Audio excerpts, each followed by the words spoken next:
नमस्कार, मैं हूं रविंद्र जैन और आप देखना शुरू कर चुके हैं सबकी खबर। आज हमारे साथ हैं हरदा में आम आदमी पार्टी के नेता आनंद जाट जी। आनंद जाट के बारे में मैं सिर्फ इतना बताना चाहता हूं कि इनके पिता वहाँ जो कृषि मंत्री हैं कमल पटेल, उनके समर्थक रहे हैं, उनके समाज के भी रहे हैं। और आनंद जाट वहाँ एक कोचिंग चलाया करते थे, लेकिन जन समस्याओं को लेकर जब उन्होंने पहली बार आंदोलन किया तो कमल पटेल जी ने उन्हें जेल भेज दिया। जेल से छूटने के बाद भी लगातार संघर्ष कर रहे हैं और अब जो आरोप लगा रहे हैं वो आप खुद सुनिए। आनंद जाट किस तरह से कृषि मंत्री के खिलाफ पूरे हरदा में मोर्चा खोले हुए हैं। और मैं आपको बता दूं कि आनंद जाट जी ने सोशल मीडिया के जरिए जिस तरह मुद्दे उठाए हैं वो हरदा की जनता को काफ़ी पसंद आ रहे हैं। और सबसे बड़ी बात है कि धीरे धीरे कमल पटेल जी की जो छवि है या उनके चेहरे पे जो नकाब है वो उतरता जा रहा है। कमल पटेल ने नाराज होकर इनके खिलाफ मानहानि का केस भी दर्ज कराया है। कौन जीतेगा हारेगा नहीं पता है। हम एक बात और स्पष्ट कर दें कि आज हम आनंद जाट जी से बात करने के बाद कमल पटेल जी को फ़ोन करेंगे और वो अपना पक्ष रखना चाहेंगे तो हम उन्हें भी आमंत्रित करेंगे हमारे चैनल पे अपना पक्ष रखें, क्योंकि आज कमल पटेल जी के बारे में जो होना है वो हमारे दर्शक देखेंगे। आपका बहुत बहुत स्वागत है। आनंद जी, मैं लगातार आपको सोशल मीडिया पे फॉलो कर रहा हूँ। आप बड़े गंभीर आरोप लगा रहे हैं। देखिए, यदि कृषि मंत्री इतने भ्रष्ट हैं तो जनता उनको बार बार चुन रही है, वो बड़े लोकप्रिय हैं वो तो हरदा में। मैं जो भी आरोप लगा रहा हूँ ये कोई मेरे आरोप नहीं है। ये आरोप के बारे में हरदा की अधिकांश जनता जानती है। वो मैं केवल मुंह से कह रहा हूँ। हरदा के लोग थोड़ा डरते हैं उनसे, इसलिए वो मुंह से कहते नहीं हैं। वास्तव में सभी लोग जानते हैं कि ये आरोप सही है, तब जाके लोग मुझे इतना अप्रिशिएट कर रहे हैं। और यदि वो आरोप गलत होते, झूठे होते, तो शायद हरदा की जनता मुझे लोकप्रिय बनाने की बजाय मुझे शायद ताने मारती या मुझे लोगों में घूमना भी मेरे लिए मुश्किल हो जाता। लेकिन वो बातें सब सही हैं, इसलिए लोग जो है मुझे प्रमोट कर रहे हैं इतना ज़्यादा। आप हमारे दर्शकों को बताएंगे कि क्योंकि मैंने तो सोशल मीडिया पे पढ़ा है पर मेरे दर्शकों ने नहीं, कृषि मंत्री जी पर आपके मूल आरोप क्या हैं, मुख्य आरोप क्या हैं? सर जी, मूल आरोप तो ये है कि ये बहुत बड़े भ्रष्टाचारी हैं और इन्होंने हरदा का तो विनाश किया ही किया, इन्होंने पूरे मध्य प्रदेश के पूरे किसानों को पीछे ढकेल दिया है। कम से कम मान के चलिए कि 10 साल पीछे गए मध्य प्रदेश के सारे किसान। अब इनकी एक कंपनी चलती है अमृता फर्टिलाइजर। अब मैं आपको बताऊं कि वो कंपनी रजिस्टर्ड हुई है फर्टिलाइजर बनाने के लिए, लेकिन वो फर्टिलाइजर बनाती नहीं है, उल्टा वो फर्टिलाइजर की कालाबाजारी करती है। उससे क्या होता है कि पूरे मध्य प्रदेश में जब खाद का वितरण होता है, रासायनिक खाद का, तब खाद का टोटा पड़ जाता है, किसानों को लाठियां खानी पड़ती है। आप देखिएगा कई बार जब खाद का वितरण होता है किसानों को लाठियां खानी पड़ती है। सरकार, केंद्र सरकार जो है वो पर्याप्त खाद की आपूर्ति कराती है, लेकिन ये इनकी अमृता फर्टिलाइजर जो है वो यहाँ कालाबाजारी कर देती है। तो ये किसानों के लिए एक हिसाब से अभिश्राप है हमारे कृषि मंत्री जी। लेकिन ये कैसे कह सकते हैं कि अमृता उन्हीं की है? सर, ये तो कंपनी जो कार्य, ये आपका कॉर्पोरेट मिनिस्ट्री है, उसकी वेबसाइट के ऊपर सब कुछ दर्ज है, इंटरनेट पे सब कुछ दर्ज है। उनके डायरेक्टर कौन है? उनके परिवार के सदस्य हैं सारे के सारे। अमृता फर्टिलाइजर में तो आप समझिए कि ये भूपेंद्र सिंह जी और इनके संदीप पटेल, इनके बड़े सुपुत्र उसमें पार्टनर हैं। अमृता फर्टिलाइजर जो आपने कंपनी का नाम बताया है, उसका कोई टर्नओवर निकाला है? ऐसा तो नहीं कंपनी बना ली हो और उसमें कोई काम नहीं हो रहा हो। आप ये किस आधार पे कह सकते हैं? जैसे मान लीजिए आज मेरे पास कोई कंपनी है तो मैंने अपना ब्लैक मनी को वाइट किया है, इसके प्रूफ भी तो होना चाहिए ना? नहीं, इन्होंने, आपको बताऊं कि इसका प्रोडक्शन दिखाने के लिए, प्रोडक्शन होता नहीं है वास्तव में इसका। निपानिया स्थित, इंदौर में निपानिया स्थित एड्रेस मैंने निकाला, वहाँ देख के आया मैं, वहाँ पर कोई मैन्युफैक्चरिंग यूनिट नहीं लगी है। और ये कंपनी का टर्नओवर भी बता रहे हैं, उसका प्रॉफिट भी बता रहे हैं। फर्टिलाइजर कंपनियां वैसे लॉस में चल रही हैं पूरे देश में, लेकिन इनकी तो प्रॉफिट में चल रही है। अब असल में नहीं, कितना प्रॉफिट है आपके पास है? मैंने इसकी एक ऊपर की जानकारी मुझे मिली है, तो मैं इसका एक एग्जैक्ट आंकड़ा तो बता नहीं सकता, लेकिन इन तीनों कंपनियों का मुझे जहाँ तक पता चला है कि ये करीब 500 से 560 करोड़ रुपए के लगभग जो है ये तीनों कंपनियां जाती हैं। ये मेरी सूचना है मेरे पास में। इसका कोई मेरे पास अभी प्रमाण तो दिया नहीं, क्योंकि इन्होंने ही नहीं दिया है। कोई ऑडिट की रिपोर्ट भी हम लोगों को मिली नहीं है, और कायदे से देना चाहिए, चूंकि कृषि मंत्री के परिवार से जुड़ा हुआ मामला, तो इनको सार्वजनिक करना चाहिए वो चीज़। वो ये कर ही नहीं रहे हैं अभी तक। आप सोचिए कि ना, आरोप लगाए हुए 12-15 दिन हो गए हैं, लेकिन अभी तक इन्होंने कोई भी चीज़ को सार्वजनिक नहीं किया। मतलब दाल में काला तो है।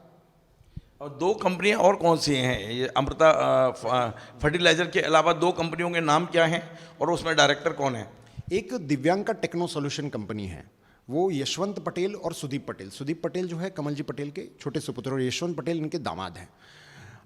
उसकी एक इकाई उन्होंने शायद मंडीदीप में लगा रखी है। वो इकाई जो मैंने पता किया तो वहाँ वो इकाई बहुत छोटी यूनिट है, मतलब वो पीवीसी पाइप के लिए वो 10 लाख रुपए की उन्होंने एक मैन्युफैक्चरिंग यूनिट लगा रखी है, लेकिन इसमें टर्नओवर बहुत भारी बता रहे हैं, 150 करोड़ का बता रहे हैं। तो आप मान के चलिए कि सीधी कालाबाजारी हो रही, काले पैसे को सफ़ेद करने का काम कर रहे हैं। और आप एक बात, मैं आपको रियल बात बताऊं कि जब से कृषि मंत्री बने हैं, किसानों को बहुत समस्याओं का सामना करना पड़ा। जैसे हमारे यहाँ मूंग तुलाई या फसल तुलाई में 5-5 हज़ार रुपये, 10-10 हज़ार रुपये सर्वेयर जो है लेते थे। सर्वेयर जो है वो डायरेक्ट इनके बड़े सुपुत्र संदीप पटेल को फंड पहुँचाते हैं, ट्रांसफ़र करते हैं। और ये हमने लाइव देखा है वहाँ पर। हरदा का एक एक किसान जानता है, क्योंकि बहुत सारे किसानों ने पैसा दिया। और ये केवल हरदा की स्थिति नहीं, पूरे प्रदेश में किसानों ने पैसा दिया है। वो सारा पैसा यहाँ इनके तक पहुँचता है। आप सोचिए कि पूरे मध्य प्रदेश में कितनी ट्रालियाँ तुली होगी, सबसे 5-5, 10-10 हज़ार रुपया वसूल किया है, तो फिर आप सोचिए कि कितना पैसा इनके पास पहुँचा होगा। आनंद जी, एक बात और है, आप जानते हैं चुनाव आयोग ने पूरा नियम बना रखा है कि हर चुनाव लड़ने वाले को अपनी पूरी संपत्ति का लेखा जोखा हर साल देना पड़ता है, जब भी वो फॉर्म भरते हैं 5 साल में एक बार। तो कमल पटेल जी ने तो सारा ट्रांसपेरेंट रखा होगा पूरा के पूरा, उन्हें अपने एफिडेविट दिए हुए हैं। यदि उन्हें कोई गलत किया है तो आप उनको कोर्ट में ला सकते हैं। देखिए, पहली बात तो ये है कि हरदा का एक एक बच्चा जानता है कि इनकी पैतृक संपत्ति कितनी है। इनकी राता तलाई में इनके पिताजी के पास में 40 एकड़ ज़मीन थी, जिसमें भी ये 3 भाई थे।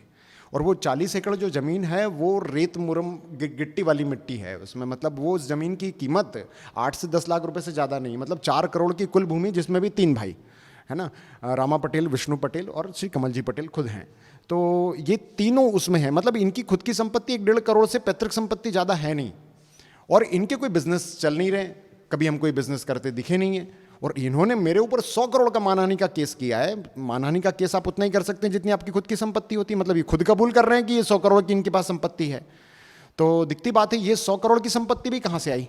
दिखती बात है, इन्होंने कहीं ना कहीं उल्टे काम किए हैं, है ना, क्योंकि इनके कोई बिजनेस चल नहीं रहे। हमने तो कभी नहीं इनके बिजनेस चलते हुए देखे हैं सर। इन्होंने इनका कहीं इन्वेस्टमेंट होता हुआ भी नहीं देखा है।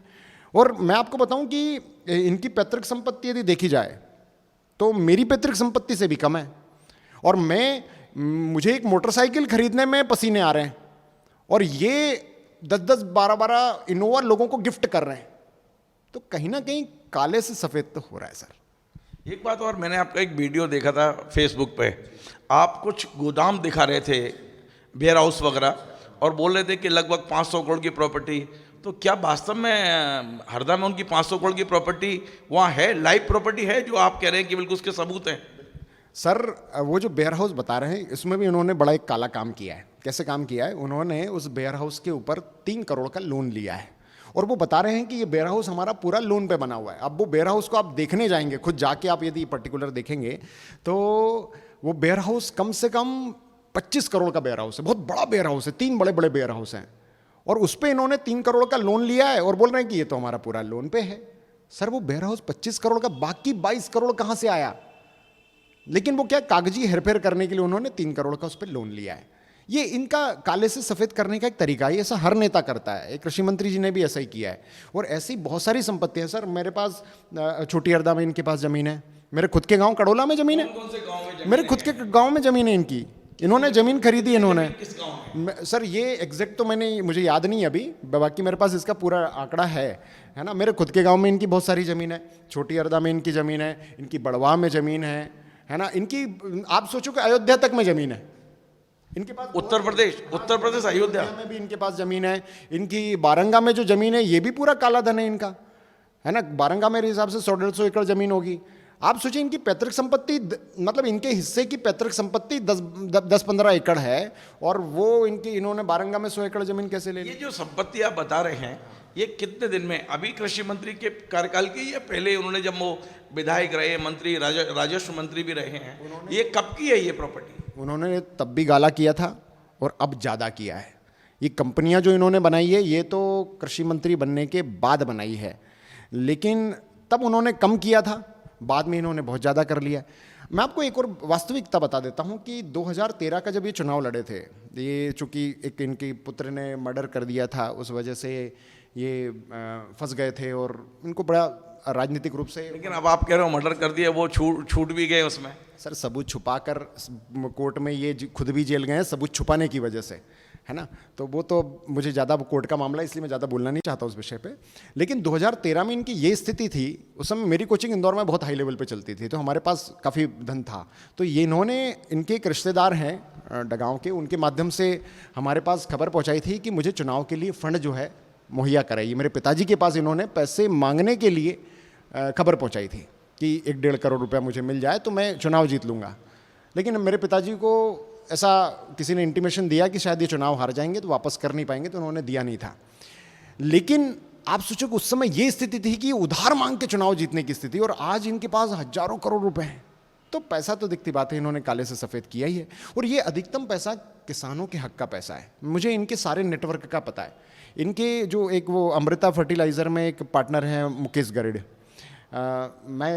मुझे वो भी मानहानि का केस मेरे ऊपर चाहें तो कर सकते हैं, लेकिन मैं एक सच्चाई बताता हूँ कि जितनी भी दवा कंपनियाँ चलती हैं जो किसानों के लिए रासायनिक दवा बनाती, आपका पेस्टिसाइड बनाती हैं, ये कंपनियों से ये कमीशन लेते हैं। कौन? मुकेश गरिड़, और कृषि मंत्री को भी देते हैं और खुद भी रखते हैं। मुकेश गरिड़ जी की हालत बहुत ख़राब थी पहले, लेकिन आज उनके पास भी अरबों की संपत्ति है। वो इनके पार्टनर हैं और हरदा के रहने वाले हैं। कंपनी सारे बनाने का आइडिया नहीं, वो मुकेश जी हरदा के रहने, खातेगांव के रहने वाले हैं। उनकी पत्नी जो है वो IRS ऑफिसर हैं और महू कैंट में पोस्टेड है ना। और ये सारे आइडिया जो हैं वो गरिड़ जी के हैं, और उन्होंने ये कंपनी सारी बनवाई है। और ये गरिड़ जी क्या करते हैं कि सारी दवा कंपनियों से पैसा वसूलते हैं। अब उसकी वजह से क्या है कि समझिए सर कि दवा कंपनियों को लागत बहुत भारी आ रही है इनको कमीशन देने की वजह से। अब उनके सामने किसानों पर पड़ता है। अब वो भार किसानों पर पड़ता है, और सरकार कभी कभी कंट्रोल करती है कि भाव कम करो, तो फिर वो अपनी क्वालिटी बिगाड़ देते हैं। अभी हालत ये, सारे मध्य प्रदेश के सारे किसानों से आप जाके पूछिए, पता लगेगा कि जो दवा कंपनियां दवा दे रही हैं वो दवाओं की क्वालिटी नहीं है। मतलब वो पैसा किसानों का वेस्ट जा रहा है, और वो दवा कंपनियों की वजह से नहीं जा रहा है, ये कृषि मंत्री जी की वजह से जा रहा है, इनकी वसूली की वजह से जा रहा है। वो दवा कंपनियों का दोष ही नहीं है उसमें। आनंद जी, एक बात और है, पिछले 5-7 दिन से आप दिल्ली में थे और फिर वहाँ से खबर आई कि आप एक बड़ी सी फाइल लेके गए थे, ED में, CBI में, PMO में आपने शिकायतें की हैं। वो क्या शिकायत है और उसके बाद कुछ कार्रवाई की भनक लगी है क्या? हाँ, मुझे रात को इंटीमेशन मिला है, कुछ ऐसी खबर मिली है कि PMO से कार्रवाई होने वाली है इनके ऊपर। अब वो देखते हैं कि शायद अब चूंकि भाजपा की सरकार है केंद्र में, तब कितनी कार्रवाई करेंगे चुनाव टाइम पे ये कह नहीं सकते, पर मुझे लगता है कि चुनाव बाद में तो करेंगे ही करेंगे, है ना। और ED वगैरह सबको मैंने दिया, ED को दिया है, CBI को दिया है, प्रधानमंत्री कार्यालय में भी मैंने इसकी रिपोर्ट दी है। इनके जितने भी गाले हैं, जो मेरे पास जितने भी प्रमाण थे, मैंने सबकी फाइल इनको दी है। और मुझे पता चला है कि PMO ने जो एक्शन लिया है, जो रिपोर्ट इनकी निकाली, वो करीब 1200 करोड़ पे जा रही है। मतलब हम तो 1500 करोड़ पे ही सोच के बैठे थे, वो कह रहे हैं कि PMO ने निकाली है, और ये आप जानकारी आपको है? ऐसी खबर मिली है। वो अब तो इसके कोई सबूत नहीं है, अभी मैं कुछ नहीं कह सकता इसके ऊपर, वो तो PMO आगे ज़्यादा बताएगा, लेकिन ऐसी सूचना मिली है मुझे, है ना। तो मेरे भी क्या अच्छे नेटवर्क हैं, राजनीति में मैं भी हूँ, तो मुझे सूचनाएं सभी मिलती रहती इधर उधर की, तो ऐसी जानकारी है। आनंद जी, एक बात और है कि आप उनके समाज के हैं, रिश्तेदार हैं एक तरह से, और सिर्फ उन्होंने आपको जेल भेजा इसलिए आप बदले की भावना से काम कर रहे हैं। मैं आपको बताऊं कि मैं वास्तव में इनका कभी विरोधी नहीं था, और व्यक्तिगत रूप से मैं आज भी इनका विरोधी नहीं हूँ। व्यक्तिगत रूप से मैं ये मुझे मिलेंगे तो मैं इनके चरण छू लेता हूँ। मेरे से बड़े हैं, मेरे पिताजी से घनिष्ठ इनके संबंध रहे, मैं बिल्कुल उनके चरण छू लूँगा।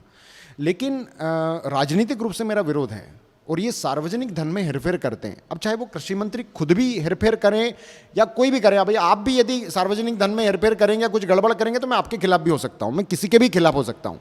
मैं कहूँ ना कि मेरे मंत्री जी तो छोड़ दीजिए, मेरे पिताजी भी यदि हेरफेर करेंगे तो मैं उनके खिलाफ भी जा सकता हूँ। तो मैंने तो क्या सर, मैंने अपने जीवन का सिद्धांत बना लिया है कि मुझे सार्वजनिक धन में हेरफेर जीवन में नहीं करने देना। क्योंकि सर मैं आपको बताऊं कि हम जितना कमाते हैं उसका 48% केंद्र राज्य को टैक्स चला जाता है, कहीं ना घूम फिर के ये वसूल लेते ही हैं। अब इतना जब टैक्स वसूली हो जाती है और हमको सार्वजनिक सेवाएं मिल नहीं पाती, सुविधाएं मिल नहीं पाती है, तो हमारी तरक्की हो नहीं रही है। और मेरा जो मेन मकसद है सर कि मैं हूँ किसान परिवार से खासतौर पर, और मैं आपको वास्तविकता बताता हूँ कि राजनीति में आने का मेरा मूल मकसद क्या है। मूल मकसद है मेरा किसान और सार्वजनिक व्यवस्था सही चाहिए। क्योंकि आज जिस प्रकार से ये धांधली कर रहे हैं, ऐसी धांधली यदि और लंबे टाइम चली तो 15-20 साल बाद ये देश रहने लायक नहीं बचेगा। वास्तव में बता रहा हूँ, मेरा हरदा बहुत शांत था सर, बहुत शांत था। हरदा में यूँ समझो क्राइमलेस जगह थी, पुलिस वालों को काम नहीं होता था, पुलिस वाले फुर्सत बैठे रहते थे, उनके पास अरे आज तो हरदा में ड्रग पकड़ी गई है बहुत बड़ी। आज हरदा में बहुत बड़ी ड्रग पकड़ी गई है और वो इन्हीं की वजह से पकड़ी गई है। हरदा में इसमें भी उन्हीं का हाथ है, ड्रग में भी। बिल्कुल सर, ड्रग के आप बड़े गंभीर आरोप लगा रहे हैं। अब तो 100 करोड़ मतलब आप सोचिए कि आप कह रहे हैं कि मध्य प्रदेश का एक जिम्मेदार वरिष्ठ कृषि मंत्री हरदा में ड्रग्स का कारोबार। सर सब जगह से कमीशन इनको मिलता है। पहली बात, हरदा, आप तो ड्रग की बात कर रहे हैं, हरदा जुए सट्टे का सबसे बड़ा अड्डा है मध्य प्रदेश का। ग्वालियर से, इंदौर से, भोपाल से बड़े पुलिस करा रही होगी, मंत्री जी का क्या लेना देना। सर मंत्री जी के सानिध्य के बगैर वो पॉसिबल ही नहीं, क्योंकि जो व्यक्ति जुआ सट्टा चलाता है वहां पर, वो व्यक्ति मंत्री जी का सबसे घनिष्ठ है। उसके वेयरहाउसों का उद्घाटन कर करके मंत्री जी आते हैं। और वो जो व्यक्ति है जुआ सट्टा जो चलाता, आज से 10 साल पहले उसकी हालत ऐसी थी कि बीड़ी भी उधार मांग के पीता था। वो आदमी आज करोड़पति है सर, आज वो कम से कम 10-15 करोड़ रुपए की संपत्ति बनाकर बैठा है। और आप एक बात ये सोचिए कि वो जो सट्टे का अड्डा चलता है हरदा में, वो हरदा में छोटी हरदा जो जगह है जहाँ पे पुलिस लाइन है, पुलिस वाले जहाँ रहते हैं, इस दीवार के इस पार अड्डा जुआ सट्टा चलता है और इधर पूरे पुलिस वाले रहते हैं। उन्हें सब पता रहता है, सब पता है पुलिस वालों को, लेकिन पुलिस खुद भी कार्रवाई नहीं कर सकती है क्योंकि कृषि मंत्री जी का दबाव है सर। साहब ये तो कहा जाता है भारतीय जनता पार्टी बिल्कुल अलग तरह की, और भारतीय जनता पार्टी के और कमल पटेल जी तो आरएसएस के प्रशिक्षित हैं। सर आरएसएस के स्कूल में मैं भी पढ़ा हूँ, आरएसएस का स्वयंसेवक मैं भी हूँ, मैं आपको वास्तविकता बता दूं। ये तो बड़े गंभीर आरोप आप लगा रहे हैं, गले नहीं उतर रहे मेरे। सर मेरी असल में मैं भी भाजपा का ही समर्थन करता था पहले। हमारे बाप दादे जरूर, हमारे दादाजी जरूर कांग्रेसी रहे हैं, लेकिन हम भाजपा के समर्थक रहे। आरएसएस की विचारधारा से हम भी जुड़े हैं। हम भी सोचते थे कि भारत हिंदू राष्ट्र बनेगा, लेकिन सर मैं वास्तव में बताऊं कि हिंदू राष्ट्र बनता हुआ भारत नहीं दिख रहा है, जुए सट्टे का राज ज़्यादा दिख रहा है। आप सोचिए ना, केंद्र सरकार ने ऑनलाइन सट्टे को परमिट कर दिया है, कर दिया ना, आप खुद जानते हैं, और ऑफलाइन को राज्य सरकारों ने कर दिया। इसमें तो आपके नरोत्तम मिश्रा जी भी शामिल है। जुए सट्टे का पूरे प्रदेश में कारोबार चलता है, उसमें नरोत्तम मिश्रा जी भी शामिल हैं। मैं तो नरोत्तम मिश्रा जी के ऊपर भी आरोप लगा रहा हूं मैं आपके सामने, क्योंकि प्रदेश में ऐसी कोई जगह नहीं है जहां सट्टा नहीं चलता हो। हरदा जिले में ही 48 जगह जहां पे सट्टा चलता है। तो सोचो, एक बात और क्लियर कर दीजिए, मेरे चैनल से ये सारी खबरें जाएंगी, आप जिनके ऊपर जो भी आरोप लगा रहे हैं उसकी जिम्मेदारी आपकी है, मेरी नहीं है। ये आप घोषणा करिए चैनल पे। बिल्कुल मैं कह रहा हूं, मैं बिल्कुल आप पहले घोषणा करिए। बिल्कुल मैं आपसे कह रहा हूं कि ये जो जितने भी आरोप लगा रहा हूं इसका पूरा जिम्मेदार मैं हूं। कल यदि जो भी जवाब होगा, कोर्ट कचहरी होगी, उसके जवाबदार आप होंगे। आप एक बात बताइए सर, देखिए मैं आरोप इनके ऊपर क्यों लगा रहा हूं सर। देखिए, कहीं पर कोई धांधली कर रहा है, गड़बड़ी करता है, तो सारी जिम्मेदारी राजा की होती है। हमारे गृह विभाग के राजा कौन है? नरोत्तम मिश्रा जी हैं, ऑब्वियसली बात है।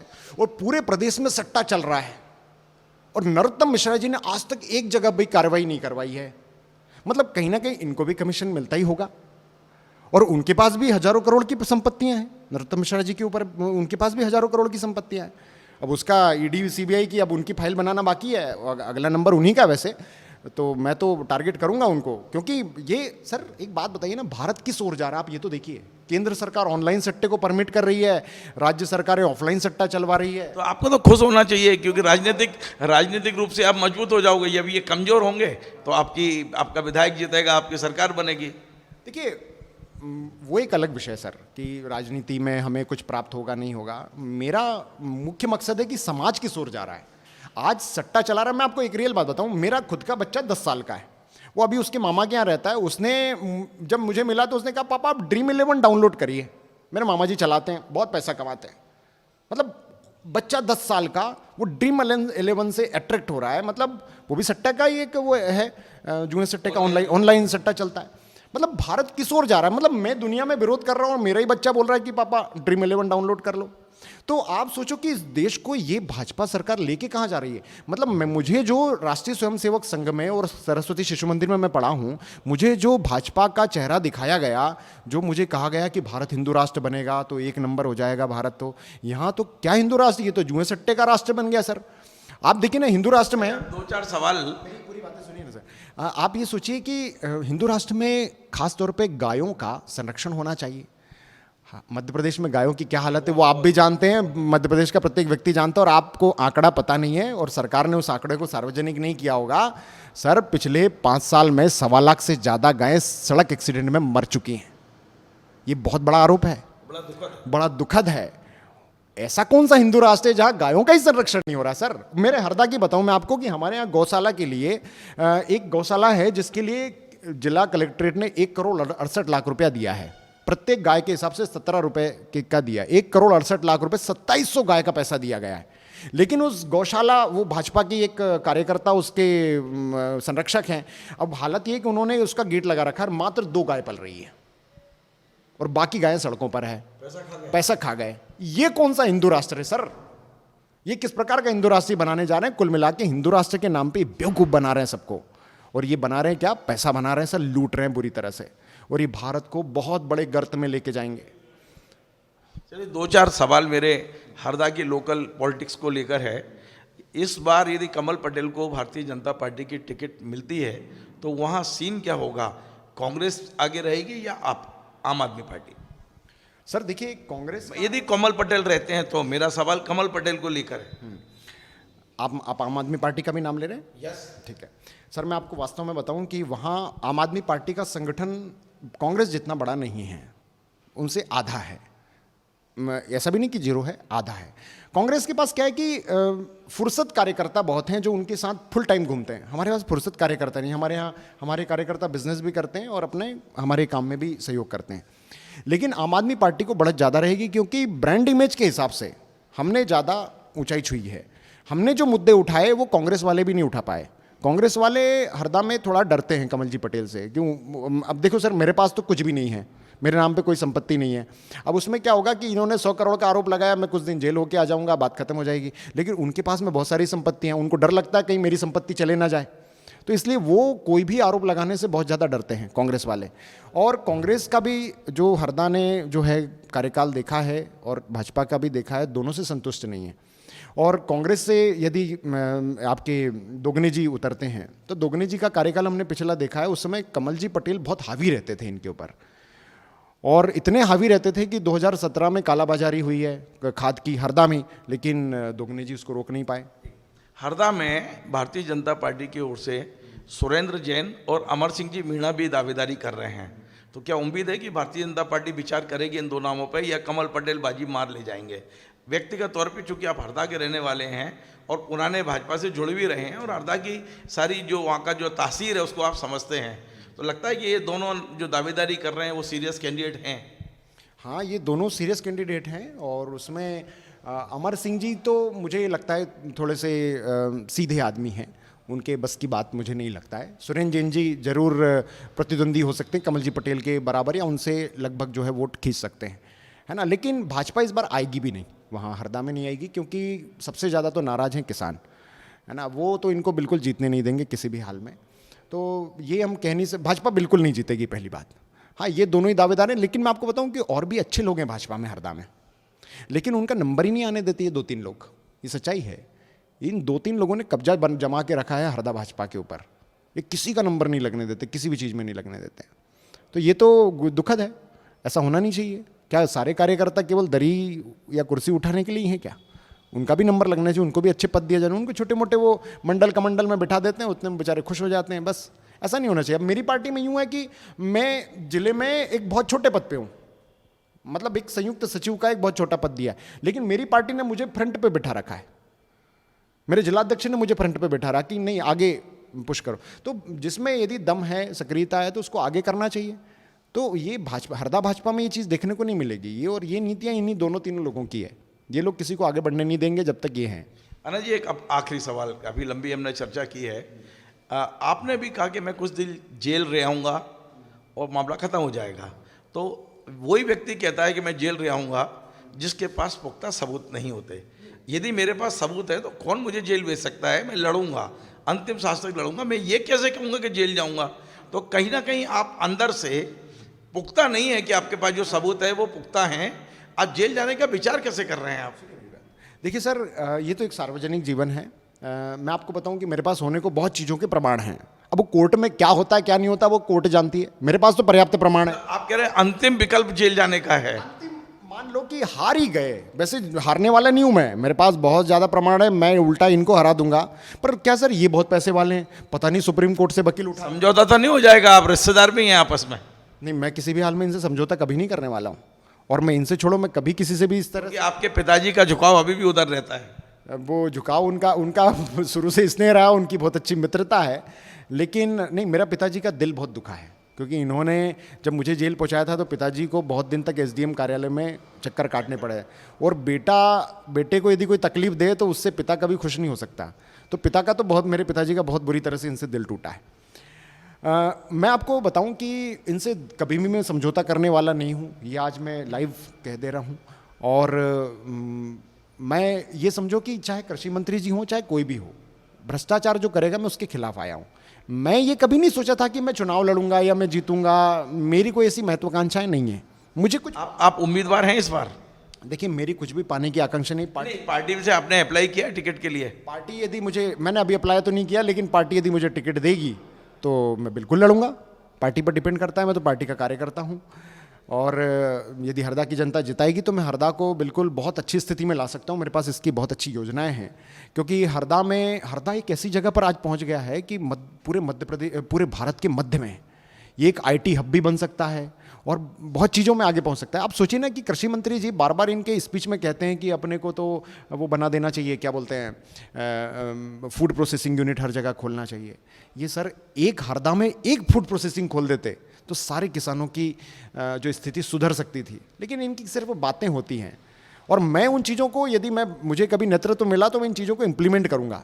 आप सोचिए, हरदा में अच्छा एक मेगा फूड पार्क ले आइए आप, हरदा के सारे किसान जो है ना वो 3 गुनी इनकम पे पहुंच जाएंगे। ये दुगनी इनकम की बात करते हैं, मैं कह रहा हूं 3 गुनी पे पहुंच जाएंगे। एक मेगा फूड पार्क बड़ा सा लगा दीजिए आप, सारे किसानों की स्थिति सुधर सकती, करोड़ों में खिलेंगे किसान। लेकिन इनके पास में ऐसी कोई योजना नहीं है, मेरे पास में है। लेकिन चलिए, तो ये थे आनंद जाट। आपने सुना कितने लंबे आरोपों की लिस्ट, फहरिस्त है इनके पास में, और बड़ा स्पष्ट इन्होंने कहा है कि वे अंतिम सांस तक भ्रष्टाचार के खिलाफ लड़ेंगे। भ्रष्टाचार चाहे वो भारतीय जनता पार्टी का नेता करे, यदि कांग्रेस के करते हैं तो उनके खिलाफ भी, और यहाँ तक वो कह रहे हैं कि यदि उनके पिता पर भी आरोप है तो वो उनका भी विरोध करने की क्षमता रखते हैं। आनंद जाट ने बहुत सारी चीज़ें कही हैं, और एक बात उन्होंने बड़ा स्पष्ट कह दिया है कि हमारे चैनल पे जो भी आरोप उन्होंने लगाए हैं उसके प्रमाण उनके पास हैं। मैं पुनः अपने दर्शकों को और जिनके ऊपर भी उन्होंने आरोप लगाए हैं उनसे कह देना चाहता हूं कि वे यदि अपना पक्ष रखना चाहें तो उनका स्वागत है। आनंद जाट जी ने ये जिम्मेदारी ली है कि वो सारे आरोपों का जवाब देने को तैयार हैं। हमारा ये कार्यक्रम आपको पसंद आए, आप इसे शेयर करें, लाइक करें, कमेंट करें, और आपसे बार बार निवेदन है हमारे चैनल को सब्सक्राइब अवश्य करें। धन्यवाद।